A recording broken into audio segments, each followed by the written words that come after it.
My name is Inês Câmara. I'm one of the founders of Mapa das Ideias, and this project was created. It's an application that was made this year for the second time, but basically the idea of making a transfer of innovation based on this specific training methodology started in 2010, and it had to do with a specific journey that we made both as a company and as researchers about these kind of themes. So when Mapa das Ideias started to work, and we are specialized in communication with publics and audiences, creating tools and also activities for very specific targets, we understood that one of the things that was there was a lack of skills between the museum education staff about specific communication pedagogical skills. So they were very good, and usually they are very good about the themes that are the central themes of their museums, but since they come from mostly history or science or well, that kind of background, they feel they lack specific, almost academic skills in communication. And that was the field where we were, or we are very good. So we decided that it would be interesting to do a small course about this, about communicating with targets. From that course in 2003, it evolved for a full course in 2005, more or less.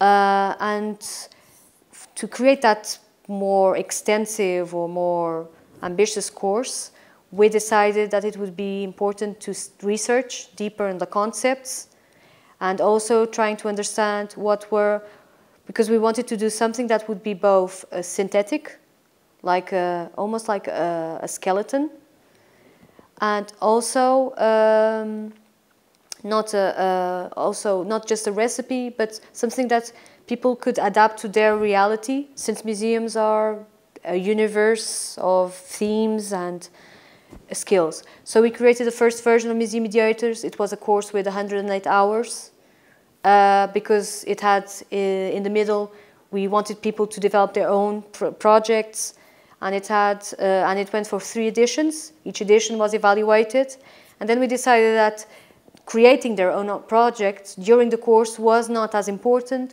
as thinking and discussing the concepts, because most of our trainees were museum professionals, so that wouldn't be as important as it could be in another context. So we reduced the course. We went for a go, I think 3 or 4 more editions, and then we thought it would be nice, thanks to Joaquim Jorge, a dear friend of us, to go for the European version. Why not start to discuss this not in the national context only? Why not go European? Why not discuss it with other colleagues?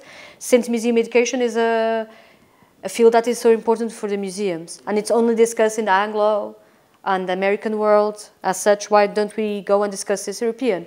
So we looked at the course again, and we decided to create a European version. We invited other lecturers from other countries to come also, people that we recognize as being fantastic in their fields.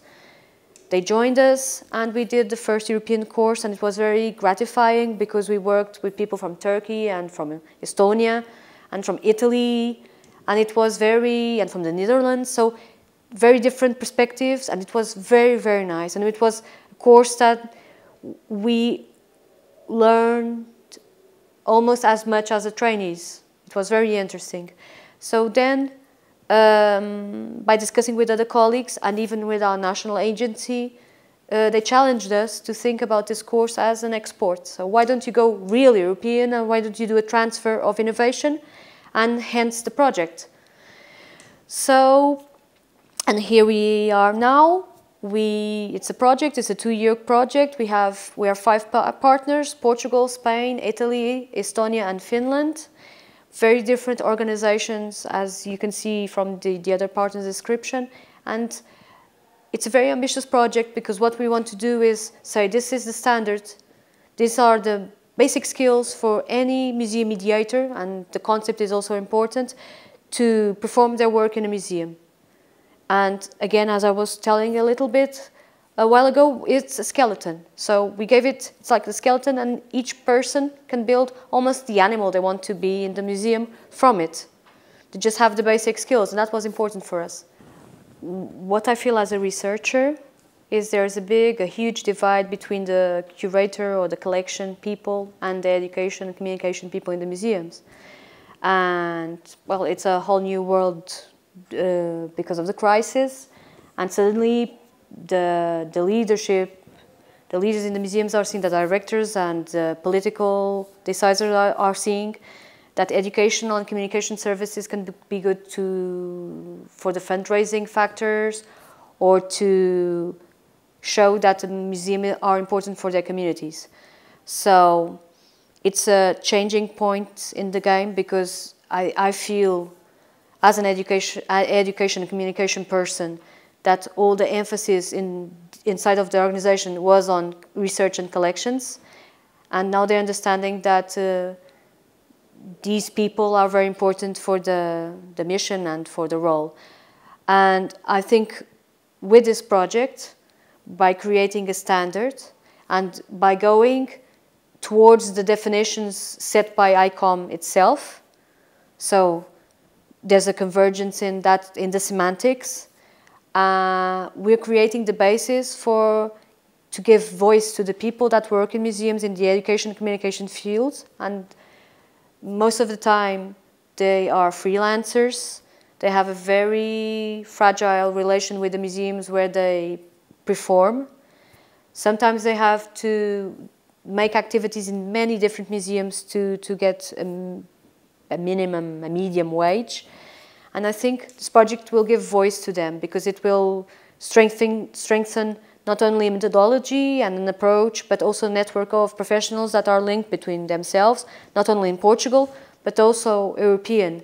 As for MAPA's point of view, it's good because we're kind of unique. And each time we go abroad and we talk with other people, we discover that there's not any company doing our kind of work in such an expertized way for so long, and I think it's interesting for us, because if more people are getting into the sector and discussing, we have to be better also. So we get better by bringing more people and challenging ourselves with other players and other people. So I think it's very interesting. It's a win-win learning. Yes, I don't like to be like the big fish in a pond. I think it's not good. I think it's more like in a big aquarium. A whole ecosystem working and trading experiences. The idea of mediation, we discussed it thoroughly, because we had to discuss if we were talking about museum education, if we're talking about museum communication. And finally, we concentrated on mediation.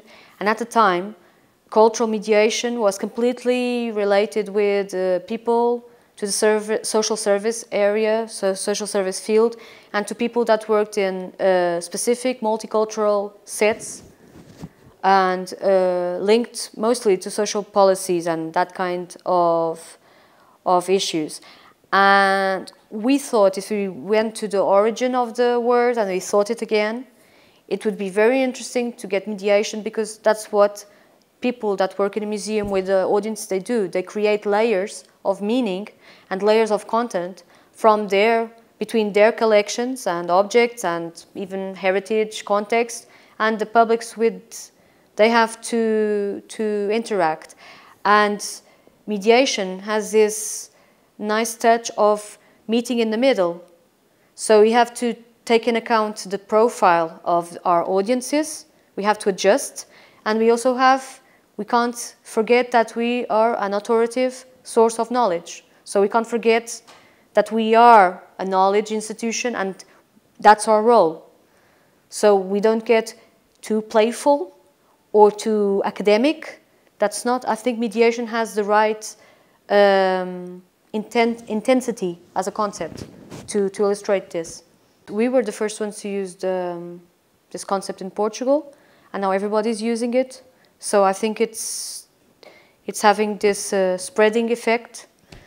And in Europe also, and in the ICTOP training book, they're using that concept also. So I think a lot of people in different places were having this same philosophical discussion and reaching the same results. So yes, in this project, we had yesterday a very funny discussion about that because of the linguistic differences and that was very nice because it doesn't mean exactly the same in every language, and how do we get it to be a global concept. So I think that's going to work out fine also.